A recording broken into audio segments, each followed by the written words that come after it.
This is Scott from KIG. It's April 5th, 2017, and today we're going to do a runoff video on a 5 horsepower, 460 volt tankless chiller for a customer in Connecticut. So to do the test here, we are going to have a tank in the unit. So this tank is to simulate a customer's tank that's going to be out in the field. So this plastic tank's in the chiller right now. But we are going to remove it this afternoon prior to shipping. So what makes a tankless chiller is obviously doesn't have a tank, but more importantly, the braze plate heat exchanger is remote, unlike this unit here, where the braze plate exchanger is submerged in the stainless steel tank. And so that's not quite so easy to convert that one to a tankless design. So again, tankless, meaning the customer's trying to cool their own tank, or in this case, a extrusion trough, if that's the right terminology. So a couple things. So all this piping here, and again the tank, we're going to remove that for shipping. So when the customer gets this, you're basically going to have your female threads here in the suction side of the pump. Customers to connect his inlet from his tank into that, and then we just have our discharge, which is going to be some male threads right here. All this stuff we're going to remove. You still need to, when you get the unit, bump the pump just like that, with somebody down there looking with a flashlight to make sure that you have the right rotation. Okay, we put an arrow there for you. If the rotation is wrong, you need to change any of your two hot leads here coming into your main contactor. So one thing about piping for this tankless chiller is you do not need a bypass. Again, you do not need a bypass. Okay, because we have more than enough flow going through the heat exchanger. But you still do need your shutoffs for both maintenance reasons on your inlet and outlet. But more importantly on your outlet, which is here, out to process, and again this is our shutoff. A pump likes to have some back pressure. It is possible when you're running it, if you have no restriction whatsoever, it depends on a lot of things, the distance of the piping, the diameter of the piping, and so forth. If you have no restriction whatsoever, it's very possible that your pump will overamp. Pumps are interesting, and it kind of defies what some folks would think is the common sense logic. A pump will actually draw less amps with a little bit of back pressure. This pump here, I believe on the 460 volt rating.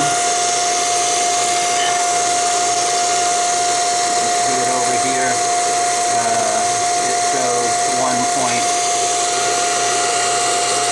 1.25 amps.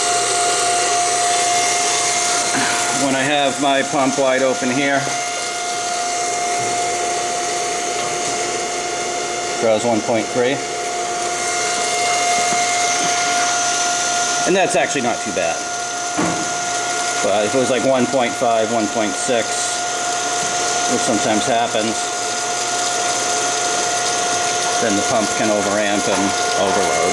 So you can see I just closed that almost all the way in this case, just to demonstrate what I'm explaining. See, my pump's drawing 1.2 amps because it has back pressure. You would think some folks would think it's the other way around, but that's just how centrifugal pumps work. Okay, so this unit, if the customer is running straight water, absolutely positively don't have the set point any lower than what we're shipping it out with, which is, you press the button here, we're at 48. It's going to go a couple degrees colder than 48. Do not change that set point unless you're going to change it higher. To change it, you press the button until it comes down to this SV, the set point value, and you have 3 buttons here. The first one changes the first character. You're not going to do that. Then you go over to the second one, okay, and then that just scrolls through. We're going to keep it at 48. Then you go to the third one, and again that scrolls through. Then we're going to keep it at 48. It's going to cool a couple degrees colder than that, okay? Do not set it any lower than 48 degrees with straight water. Okay, so we're back at 48. We're going to put it in the cooling cycle.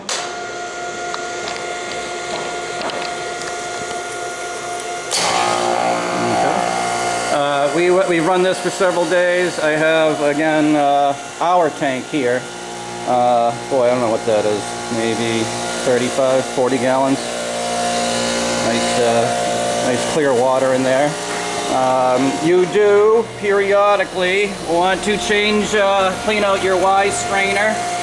Okay, we were able to do it. It's a little mesh filter in here. I put in a big adjustable on this. While you do it, you got to be careful.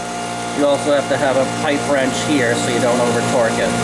Okay, it's shipping out with a nice clean mesh in there. That's there to protect your graze plate exchanger.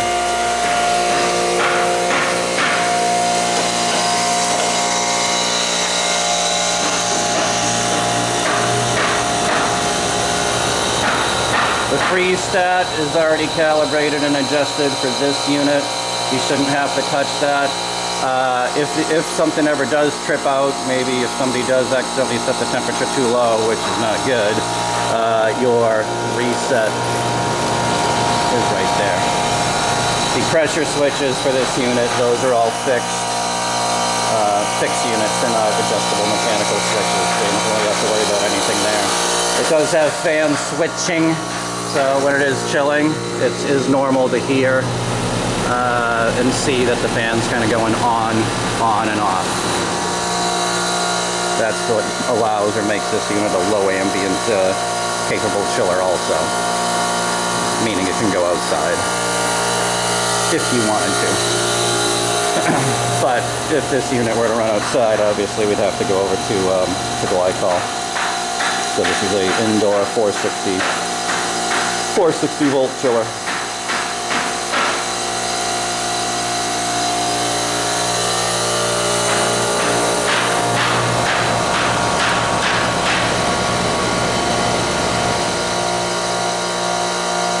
I'll come back with a quick video number 2 in a couple seconds.